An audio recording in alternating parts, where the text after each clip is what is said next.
1월 7일 화요일 매일 성경 묵상을 시작합니다. 오늘 함께 나눌 말씀은 여호수아 5장 1절에서 12절입니다. 여호수아 5장 1절에서 12절의 말씀을 제가 봉독합니다.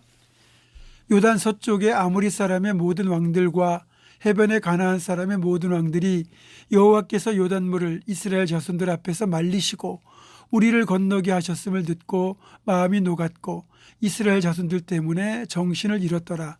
그때 여호와께서 여호수아에게 이르시되 너는 부싯돌로 칼을 만들어 이스라엘 자손들에게 다시 할례를 행하라 하시매 여호수아가 부싯돌로 칼을 만들어 할례산에서 이스라엘 자손들에게 할례를 행하니라. 여호수아가 할례를 시행한 까닭은 이것이니 애굽에서 나온 모든 백성 중 남자 곧 모든 군사는 애굽에서 나온 후 광야 길에서 죽었는데 그 나온 백성은 다 할례를 받았으나 다만 애굽에서 나온 후 광야 길에서 난 자는 할례를 받지 못하였음이라.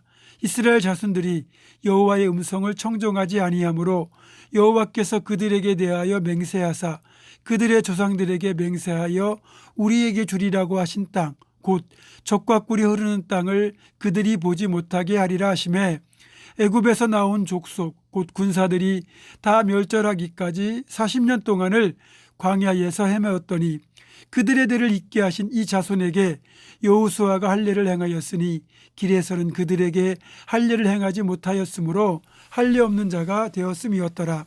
또 그 모든 백성에게 할례 행하기를 마침에 백성이 진중 각 처소에 머물며 낫기를 기다릴 때에 여호와께서 여호수아에게 이르시되 내가 오늘 애굽의 수치를 너희에게서 떠나가게 하였다 하셨으므로 그곳 이름을 오늘까지 길갈이라 하느니라.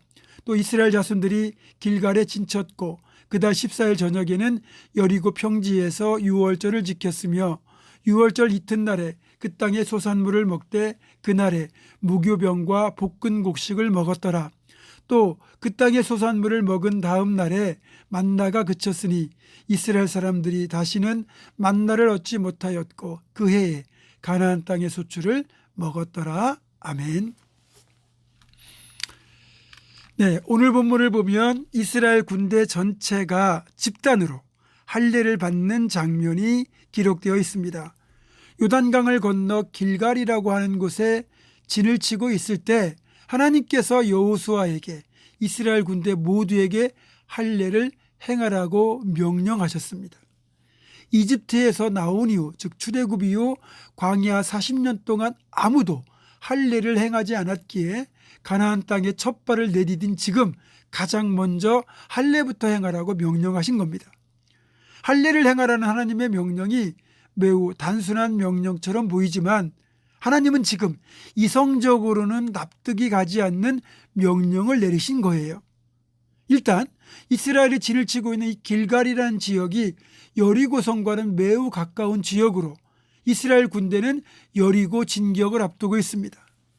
또 여리고성은 이제껏 한 번도 정복된 적이 없는 난공불락의 성이며 그 성에 사는 사람들도 이스라엘 백성이 가나안 땅에 상륙하여 곧 여리고를 공격할 것이라는 첩부를 입수했을 것입니다.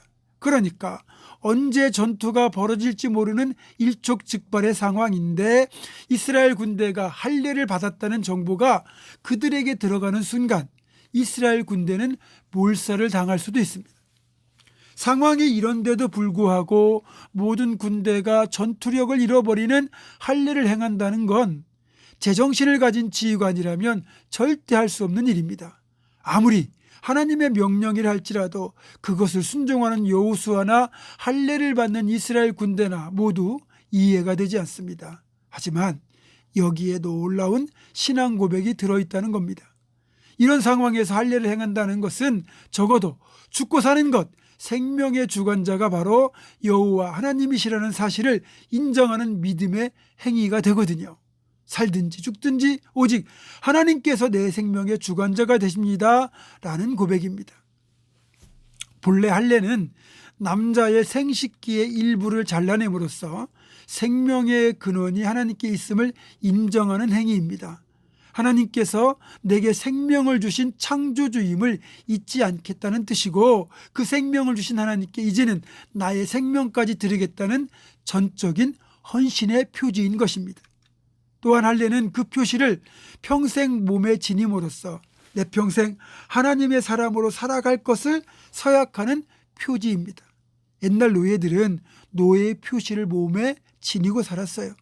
그러니까 할례 역시 하나님에게 속한 사람이다라는 표시를 몸에 지니고 살면서 자신의 신분, 존재를 잊지 않기 위함이었습니다.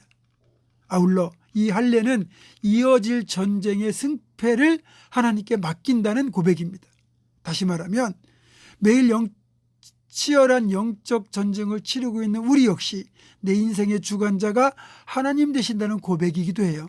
하나님은 모든 것을 하나님께 이렇게 맡기고 과감하게 할례를 행하는 여호수아와 이스라엘 군대를 안전하게 지켜주셨고, 이어진 여리고성의 전투에서 피 한 방 흘리지 않고 여리고성을 정복하는 축복을 주셨습니다. 여러분, 우리가 하나님을 온전히 의지하고 그분의 말씀에 순종하여 헌신하면 하나님께서 우리를 위하여 놀라운 일을 행하시는 법입니다. 또한 5장 10절에서 12절까지는 그달 14일에 가나안 땅에서 처음으로 유월절을 지킨 것을 기록하고 있어요. 유월절 명령이 제정된 건 벌써 40년 전의 일입니다. 하지만 광야 40년을 지나는 동안 단 한 차례도 유월절을 지키지 못했고, 비로소 가나안 땅에 들어와서 여호수아를 통해 유월절이 행해진 것입니다.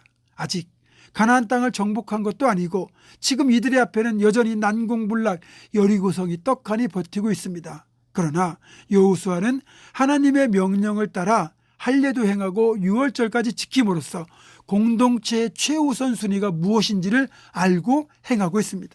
특별히 유월절을 지키는 것은 이스라엘의 출애굽 목적 중의 하나로서 신앙의 본질에 해당하는 행위입니다. 그렇습니다. 아무리 시대가 급변하고 또 환경이 여의치 않다고 하더라도 우리가 지킬 것은 반드시 지키고 행해야 될 것은 행하고 감당할 일은 감당해야 됩니다. 우리가 어떤 상황 속에서도 반드시 감당해야 될 본질적인 사역들이 있잖아요. 예배와 교육과 선교와 봉사와 교제가 바로 그것입니다. 하나님을 예배하는 일, 다음 세대를 양육하는 일, 복음을 땅끝까지 전하는 일, 주의 몸된 교회와 성도들을 섬기는 일, 하나님 안에서 성도의 교제를 나누는 것은 유월절을 지키는 것처럼 우리가 힘써 지키고 감당해야 될 것들입니다. 사랑하는 성도 여러분, 어떤 상황에서도 하나님의 명령을 믿음으로 순종하고 우리에게 맡겨주신 사역들을 힘있게 감당하는 우리 모두가 되기를 주님의 이름으로 축원합니다. 기도하겠습니다. 길갈에서 생명 걸고 하나님의 명령을 순종하여 할례를 행했던 여호수아와 이스라엘 군대들처럼, 그리고 하나님 명령을 따라 유월절을 온전히 지켰던 것처럼 우리도 하나님이 내 생명의 주관자 되시며 내 삶의 주관자가 되심을 믿음으로 고백하며 하나님의 모든 말씀에 생명 걸고 순종하게 도와주시고, 또 하나님께서 기뻐하시는 본질적인 사역들 결코 포기하지 않고 반드시 감당하는 우리 모두가 될 수 있도록 지켜주시옵소서. 예수님의 이름으로 기도하옵고, 이제는 우리 주 예수 그리스도의 은혜와 하나님의 사랑과 성령의 교통하심이 말씀에 순종하며 본질적인 사역에 힘쓰기로 결단하는 사랑하는 모든 성도들, 이들의 삶과 가정과 생업과 앞날과 우리 교회 위에 지금부터 영원토록 함께 하시옵기를 간절히 축원하옵나이다. 아멘.